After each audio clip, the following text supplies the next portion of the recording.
जय श्री राम। प्रिय राम भक्तों, आज आप सुनने जा रहे हैं एक ऐसी कथा जो केवल इतिहास नहीं, त्याग, मर्यादा और धर्म की अमर गाथा है।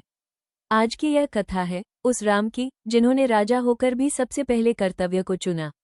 ये कथा है राम राज्याभिषेक से लेकर माता सीता के धरती में समा जाने तक, लव कुश के जन्म, उनकी पहचान और अंत में भगवान श्रीराम के सरयू में समाधि लेने तक की। इस कथा में आंसू भी है, धैर्य भी है और जीवन को सही दिशा देने वाली अनमोल सीख भी। तो अपने मन को शांत कीजिए, हृदय में श्रीराम का स्मरण कीजिए और अंत तक जुड़े रहिए, क्योंकि यह कथा आपकी सोच, आपका दृष्टिकोण और आपका जीवन बदल सकती है। अयोध्या की धरती उस दिन धन्य हो गई जब भगवान श्रीराम का राज्याभिषेक हुआ।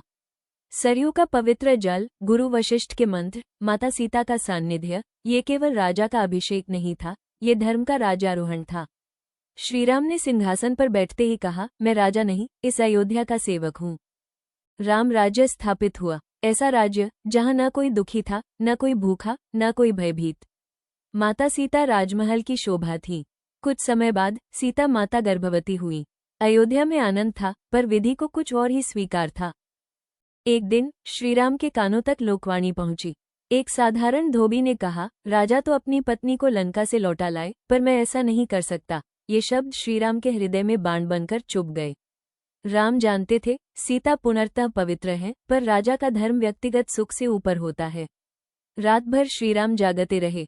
अंततः उन्होंने वही किया जो केवल राम ही कर सकते थे।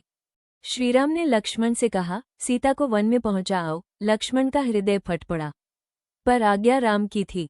माता सीता को जब वन में छोड़ा गया तब वे गर्भवती थी, पर उनके मुख पर कोई क्रोध नहीं था। उन्होंने केवल इतना कहा, यदि मैंने कभी अधर्म नहीं किया तो मेरी संतान धर्म की रक्षा करेगी। वन में महर्षि वाल्मीकि का आश्रम था। वाल्मीकि ने सीता माता को शरण दी। वहीं समय आने पर दो तेजस्वी पुत्रों का जन्म हुआ।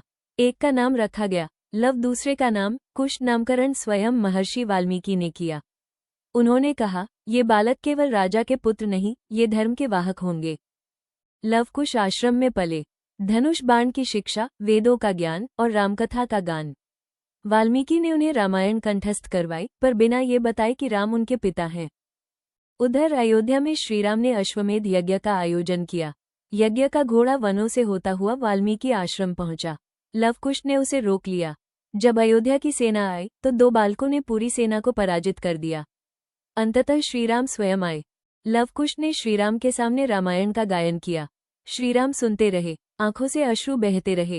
हृदय ने पहचान लिया, ये मेरे ही अंश हैं। महर्षि वाल्मीकि ने सत्य प्रकट किया। सभा स्तब्ध रह गई। श्रीराम ने माता सीता से कहा, सीते, यदि तुम पवित्र हो तो धरती माता साक्षी बने। माता सीता ने धरती से प्रार्थना की, यदि मैंने राम के सिवा किसी को मन से न चाहा हो तो धरती मुझे स्वीकार करे। धरती फटी। माता सीता उसमें समाहित हो गई। राम देखते रह गए, शब्दहीन, निःशब्द। इसके बाद भी श्रीराम ने वर्षों तक राज्य किया। लवकुश को उत्तराधिकारी बनाया। राम राज्य चलता रहा। अंततः एक दिन कालदेव स्वयं आए। श्रीराम ने सरयू तट पर अपने भाइयों संग ध्यान किया और फिर भगवान श्रीराम ने सरयू में प्रवेश कर समाधि ली। उस क्षण आकाश मौन था, धरती निःशब्द थी, देवता पुष्प वर्षा कर रहे थे। प्रिय दर्शकों, राम कथा केवल कथा नहीं, ये जीवन का मार्ग है। त्याग, मर्यादा, कर्तव्य और प्रेम, यही राम है। यदि यह कथा आपके हृदय को छू गई हो, लाइक करें, शेयर करें और चैनल को सब्सक्राइब करें। जय श्री राम।